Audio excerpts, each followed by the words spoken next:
Il y a bien longtemps, quand j'étais enfant, j'ai découvert qu'on n'était pas seul dans ce monde-ci. Oui, on voit les humains, on voit les animaux, on voit le monde physique, mais j'ai tout le temps eu conscience qu'il y avait autre chose que qu'est-ce que mon œil pouvait voir parce que je ressentais des choses qui ne pouvaient pas vraiment s'expliquer. Cette façon-là de vivre, pour moi, a été difficile parce que on parlait pas de ça et parce que dans les années 80-90, on n'avait pas accès à autant d'informations que maintenant, parce que maintenant, sur Internet, on peut tout retrouver. On peut se sentir moins seul quand on vit des choses particulières qui viennent du monde de l'invisible. Mais à mon époque, on n'en était pas là du tout. Donc, j'ai vécu beaucoup de solitude en lien avec ça. Mais en même temps, ça faisait partie d'un monde qui m'appartenait. Et c'est quelque chose que je détestais pas non plus. Et là, j'ai décidé, depuis que mes dons se sont réouverts il y a quelques années et encore plus cette année, d'utiliser le plein potentiel de ces dons-là que j'ai su depuis toujours que j'avais et que j'hésitais encore à utiliser parce que j'étais gênée, mal à l'aise, peur du jugement aussi, je dois l'avouer. Et de plus en plus que je me colle à ces dons puis à cette réalité-là qui est en moi, plus ça prend de l'expansion, plus je me sens heureuse et plus je me sens alignée. Hier, qu'est-ce qui est arrivé? En fait, j'ai canalisé des êtres de lumière. J'ai canalisé pour la première fois, officiellement, de façon très volontaire, des êtres venus d'ailleurs, du monde de l'invisible. Et je te partage aujourd'hui, dans cet épisode, la conversation que j'ai eue avec eux. Si tu me connais pas, mon nom est Karine, je suis guide et accompagnante, donc j'accompagne les humaines majoritairement, parfois les hommes, donc les humains et les humaines dans les périodes de transition de leur vie, afin de dénouer ce qui bloque depuis un moment. Donc j'arrive dans ces moments où il y a un entre-deux. Je suis éducatrice spécialisée de formation, donc je me suis toujours intéressée à ce qui est au rationnel, ce qui est au tangible, à la psychologie, à la relation d'aide. Mais comme je te l'ai mentionné en introduction, j'ai toujours su qu'il y avait autre chose qui était là en nous et avec quoi on pouvait avoir accès finalement à plusieurs facettes de cette humanité qu'on expérimente. Donc, j'ai connu le Reiki, les soins énergétiques, le monde de l'invisible, du champ quantique, des êtres de lumière. Je suis travailleuse de lumière également. Donc, voilà un peu pour ma petite présentation. Et maintenant, pourquoi pas rentrer dans le vif du sujet? En fait, oui, mes dons ont toujours été là, ça a toujours été présent depuis l'enfance, que je ressentais des choses, que j'étais capable de lire l'énergie des gens.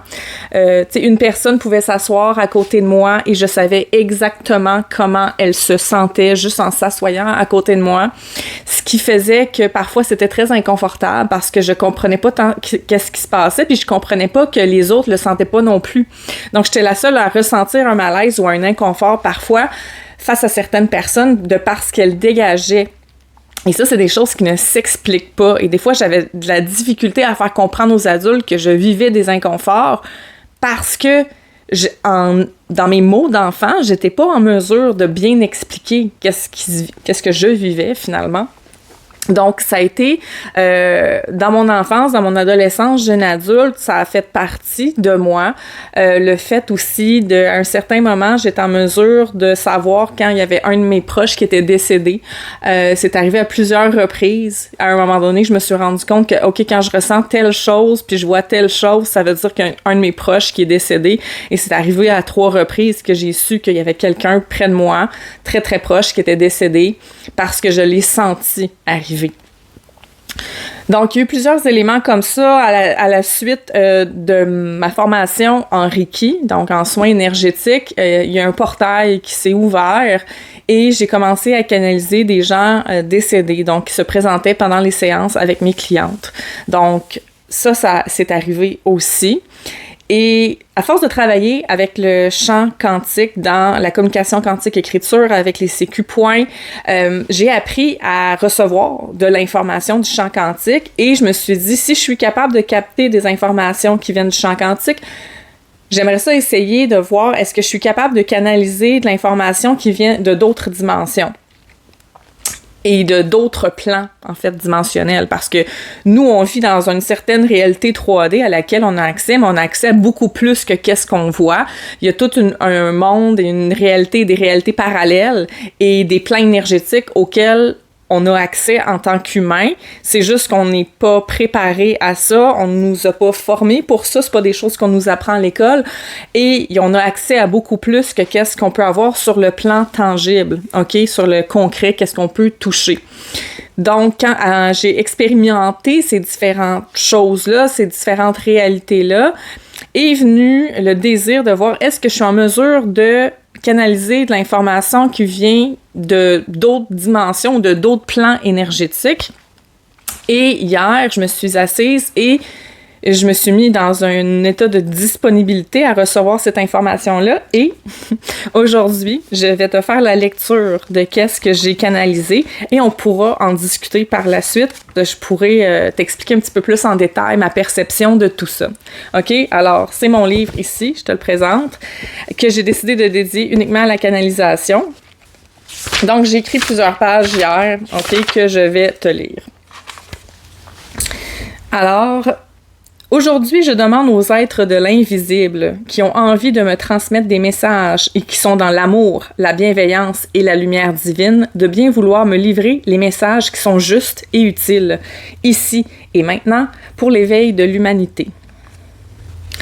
Et là, on me répond « Merci de pouvoir nous permettre de transmettre nos messages. Cela fait longtemps que nous voulons saisir ces fenêtres d'opportunités qui se multiplient heureusement.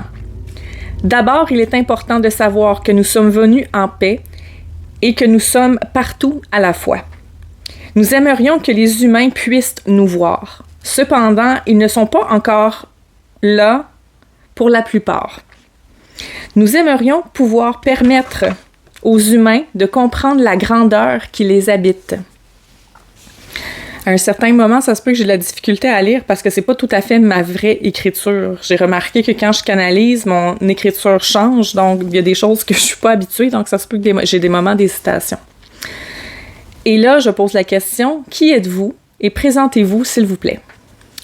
Nous sommes les êtres de lumière envoyés par la source. Notre rôle est d'être des gardiens de la lumière sur Terre.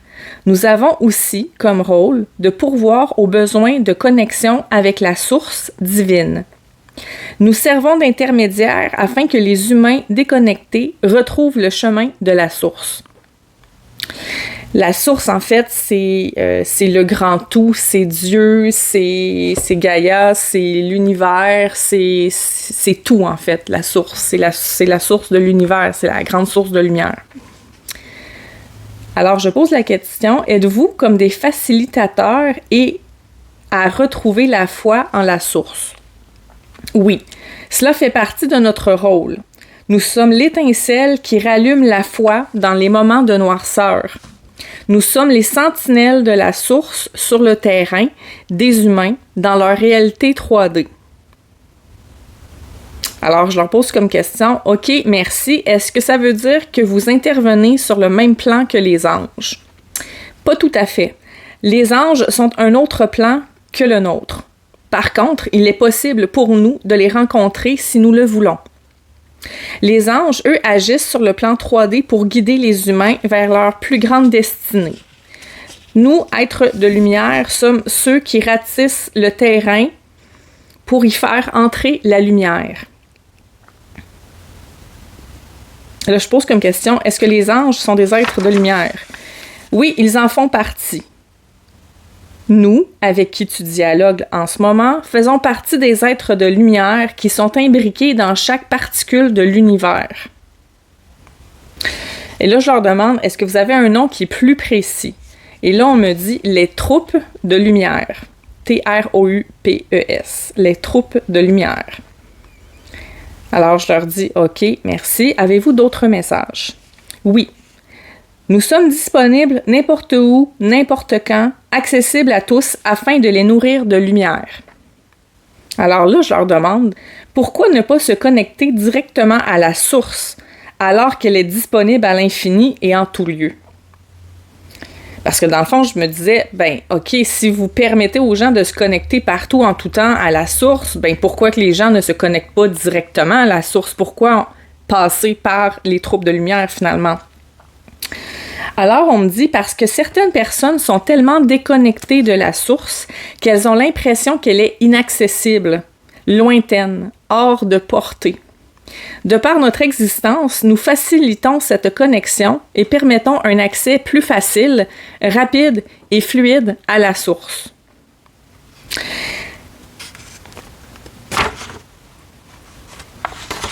Et là, j'ai une image, OK, qui est venue, je l'ai notée, image d'une toile d'araignée ou des synapses dans le cerveau. Je ne sais pas si vous avez déjà vu l'image des synapses dans le cerveau, vous pourrez googler. Mais en fait, ce que je voyais, c'est comme si, dans notre réalité, c'est comme si on est tous dans une espèce de grande toile d'araignée, OK, multidimensionnelle, pas juste sur le 2D ou le 3D, c'est multidimensionnel. Et c'est comme si dans chaque particule de l'univers, OK, dans chaque chose, partout où on est, il y a d'imbriqués à l'intérieur de ça les troupes de lumière qui sont des facilitateurs de connexion à la source, OK? Donc, un humain qui est déconnecté de la source, qui est beaucoup dans son ego, dans son mental, dans son rationnel, qui est déconnecté de son âme, qui est dans la peur, qui est dans l'autosabotage, qui est plus dans la noirceur de son âme, ben c'est comme si ces gens-là, ils ont de la difficulté à se dire, ben je vais me brancher directement à la source parce qu'ils croient tellement plus ou sont tellement déconnectés. C'est comme si c'était plus facile, OK, de m'imaginer qu'il y a plein de petits points de source de lumière partout accessibles à moi, que je peux me brancher là-dessus pour me reconnecter à la source, plutôt que d'avoir l'idée, je vais me brancher à la source de tout, au grand tout. C'est comme si, pour les gens qui sont un peu plus déconnectés, c'est plus difficile, l'image, d'aller se brancher à la source. C'est comme si c'est trop loin, c'est trop inaccessible. Fait que les êtres avec qui je discutais, les troupes de lumière, c'est comme s'ils sont vraiment imbriqués partout, donc ils veulent faire valoir leur existence pour dire, si toi, en tant qu'humaine, t'es débranché de ta source, de ta grandeur, de ton âme, ben, pense qu'il y a ces petites troupes de lumière-là qui sont partout, que tu peux te connecter en tout temps. OK? Les troupes de lumière sont là pour combler les besoins du mental, de la partie humaine. Le mental a besoin de comprendre, de structure claire, imagée. C'est ce que nous permettons. Une fois cette partie d'éveil complétée, il est plus facile de se connecter facilement à la source sans intermédiaire. Là, je leur dis merci beaucoup. Et là, je leur demande, pouvez-vous m'expliquer comment vous fonctionnez? Bien sûr, sur le plan matériel, c'est comme si un humain qui vit dans la pénombre a besoin d'une étincelle d'amour et de foi. Nous sommes ces allumeurs de flammes. Ou encore, lorsqu'un humain implore Dieu, la source, le plus grand que soi, et nous faisons naître cet espace d'amour qui éveille à la source. Nous contribuons également à faire en sorte que le message et l'énergie de la source voyagent et se diffusent. Nous sommes des amplificateurs de lumière, et là je l'ai encadré, pour que les humains reviennent à la source. Là, je leur dis, OK, merci, c'est plus clair. Est-ce que vous avez d'autres messages pour nous ce matin? Oui, nous voulons demander aux humains de revenir vers nous en cas de doute, de détresse, d'épreuve, de besoin. Cessez de demeurer dans l'ombre. La source est là. La lumière est là. Elle est plus grande que vous et elle est prête à vous accueillir dans sa grandeur. Il suffit de vous y connecter pour retrouver la force et la joie. Nous sommes ici pour vous y aider, c'est notre rôle, et nous sommes en joie de pouvoir l'accomplir chaque jour. Nous sommes dans chaque rayon de soleil, chaque souffle de vent, chaque particule que vous respirez, chaque fleur que vous regardez, chaque chose que vous touchez. Et là, je termine en disant merci, merci, merci, amour à vous. Alors, quel beau message! Honnêtement, je sais même pas combien de temps ça a duré, cette canalisation-là, de ce message-là que j'ai reçu. Ça a peut-être duré, je sais pas, une demi-heure, 40 minutes, je ne sais plus. Je sais juste que par la suite, j'étais extrêmement fatiguée parce que c'est la première fois que je faisais ça. Et j'ai pas fait vraiment de rituel de protection ou de fermeture de canal, ce que habituellement je fais dans d'autres occasions. Et hier, je me suis sentie extrêmement fatiguée toute la journée. C'est comme si j'avais pas fermé le contact avec cette dimension-là. Donc, je me suis sentie vraiment épuisée toute la journée. Donc, à la fin de la journée, quand j'ai compris ce qui se passait, j'ai fait des actions là, pour fermer tout ça. Et ça a été vraiment une expérience extraordinaire. Le temps que je recevais ces informations-là, j'étais bien, j'étais détendue, c'était fluide. Ces êtres-là étaient vraiment dans la bienveillance, dans l'amour. Et je sentais leur joie de pouvoir transmettre ce message-là. Je sentais qu'ils étaient heureux que j'ouvre cet espace-là pour qu'ils puissent livrer leur message. Puis là, je sais, peut-être que tu dis, c'est donc bien flyé, peut-être que tu dis, hey, voyons, Karine, elle en fume du bon, tu sais, c'est comme, voyons donc, voir qu'elle parle avec des êtres de lumière, les troupes de lumière, elle est virée sur le top. Je peux comprendre, honnêtement, que peut-être ça te passe par la tête, ces idées-là, parce que ceux qui me connaissent dans la vie de tous les jours, vous le savez à quel point j'ai un côté très rationnel, très pragmatique, très terre-à-terre. Je suis beaucoup dans la science, la psychologie.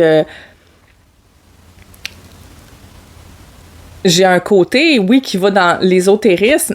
J'ai un côté aussi très rationnel et très, très pragmatique. Fait que ça se peut que tu m'entends puis tu fais « What the fuck? » C'est bien trop flyé pour moi, puis c'est correct, hein? C'est pas... c'est pas mal, c'est pas bien, c'est correct que peut-être pour toi, c'est un petit peu too much, ça, tu sais.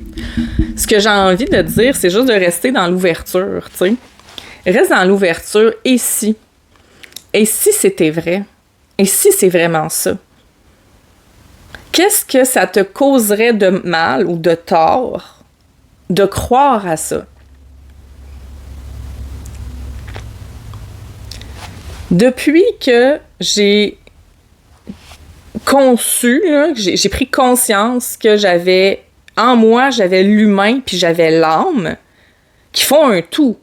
Mais il y a quand même ces deux parties-là, c'est-à-dire j'ai mon corps physique qui est là, qui est dans son mental aussi, j'ai mon esprit, puis j'ai l'âme aussi qui s'est incarnée dans mon corps. Quand j'ai pris conscience de ces deux entités-là, si on peut dire ça comme ça, qu'elles coexistaient à l'intérieur de moi, puis que souvent, c'est mon humaine qui prenait le dessus dans le mental, dans l'ego, dans la peur, puis que plus je me connectais à mon âme, plus je recevais des messages, plus je canalisais des défunts, plus j'avais accès à une autre réalité, dimension, / espace-temps, / whatever, appelle-le comme tu veux.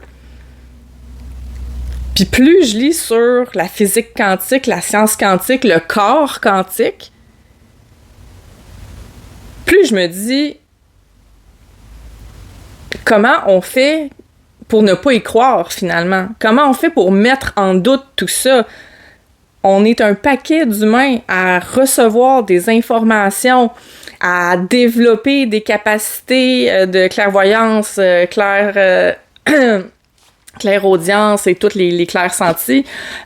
On est une gang d'humains sur Terre de plus en plus à canaliser de l'information qui vient d'ailleurs. Comment ne pas y croire? Moi, je te dirais, si tu n'y crois pas, c'est OK. Je te demande juste de rester en ouverture. Mais qu'est-ce qui se passerait si je commençais à y croire ou à être beaucoup plus réceptive à ça? Puis qu'est-ce que ça apporterait dans ma vie? Honnêtement, ma vie est rendue à un autre niveau d'extraordinaire depuis quelques mois, depuis que j'ai accepté de me connecter à ces parties-là que j'avais négligées depuis des décennies. Et cette canalisation-là, avec ces êtres de lumière-là, tu sais, parce que, oui, c'est des êtres de lumière, parce qu'il y a plein de catégories d'êtres de lumière. Là, j'aurais demandé de préciser, on m'a dit les troupes de lumière. Puis ce que je retiens, c'est les amplificateurs de lumière, OK? C'est ça qu'il y a à retenir, OK? C'est que ces êtres-là, le message qu'ils ont, c'est que partout, en tout temps, tu sens de la détresse, tu sens que ça va moins bien, tu vis des situations difficiles, t'es dans le doute, t'es dans la peur, t'es dans des basses vibrations, t'es dans des sentiments qui sont pas agréables à ressentir. Pense que dans chaque particule qui t'entoure, que tu respires, que tu peux toucher, il y a ces amplificateurs de lumière-là qui sont là pour te donner cette connexion-là directe à la source. Si tu ne te sens pas assez dans la croyance et la foi de la source elle-même, à tout le moins, fais confiance à ces amplificateurs de lumière-là. C'est vraiment le message que j'en ai. Je suis vraiment contente d'avoir pu te partager ça aujourd'hui parce que de plus en plus, je vais te parler de choses comme ça. Pas uniquement de ça, parce que tu le sais que je suis un être complexe et qui a plein d'intérêts. Donc, je vais continuer à te parler de développement personnel, d'émotions, de relations, émotions avec le corps, corps-esprit. Et c'est sûr aussi que je vais continuer de te parler des trucs que je canalise, des défunts qui viennent se manifester auprès de certaines de mes clientes. C'est sûr que je vais continuer de te parler de tout ça parce que je suis un être multidimensionnel et qui a de multiples intérêts et c'est tout ça qui fait qui je suis. Et c'est aussi ma décision de ne plus cacher qui je suis et d'assumer pleinement tout ce que je dis en ce moment puis tout ce que je te propose au risque de paraître pour une folle, de paraître pour une coucou, de paraître pour une sorcière, appelle tous les stéréotypes que tu veux, OK? Aujourd'hui, j'assume que ça fait partie de moi, que tu y crois pas. What you see is what you get, OK? Donc, je m'engage à toujours être transparente avec toi parce que je pense que c'est comme ça qu'on bâtit une communauté puis une relation de confiance. C'est la transparence. Donc, je vais continuer à parler de ces choses-là qui font partie de moi. Et peut-être qu'éventuellement, si tu fais partie des sceptiques, puis c'est bien correct, moi, je suis pas là pour convaincre personne. Hein? C'est vraiment pas mon rôle. C'est pas ma mission. Ma mission, c'est de transmettre les messages, c'est d'enseigner, c'est de livrer avec ma voix, que ce soit par écrit dans mes livres, que ce soit en conférence, que ce soit en accompagnement avec mes clientes. C'est ça, ma mission. C'est d'accompagner puis c'est d'enseigner. OK? Et c'est ce que je m'engage à faire. Et tout ça fait partie de moi. Puis je vais juste continuer à transmettre ça. Et c'est OK si tu y adhères pas. C'est correct si t'es sceptique. Il n'y a pas de souci avec ça. Hein? Tu peux continuer d'être dans ma communauté parce que tu as encore des choses à venir chercher auprès de moi. Et ça, j'en suis très contente. Alors voici, c'est tout pour aujourd'hui. Si jamais tu veux plus d'informations concernant mes accompagnements et les événements qui s'en viennent, tu peux aller au karinemolloy.com et tu peux m'écrire si tu as des questions. Et tu as accès également à ma chaîne YouTube et à mon podcast via mon site web. N'hésite pas à m'envoyer des commentaires sur cet épisode. Tu peux le transférer dans tes stories aussi. Tu peux me taguer si tu l'as écouté, si tu as apprécié. J'aime tout le temps ça, voir que vous partagez mes trucs sur les réseaux. Donc, on se voit très bientôt. Ciao!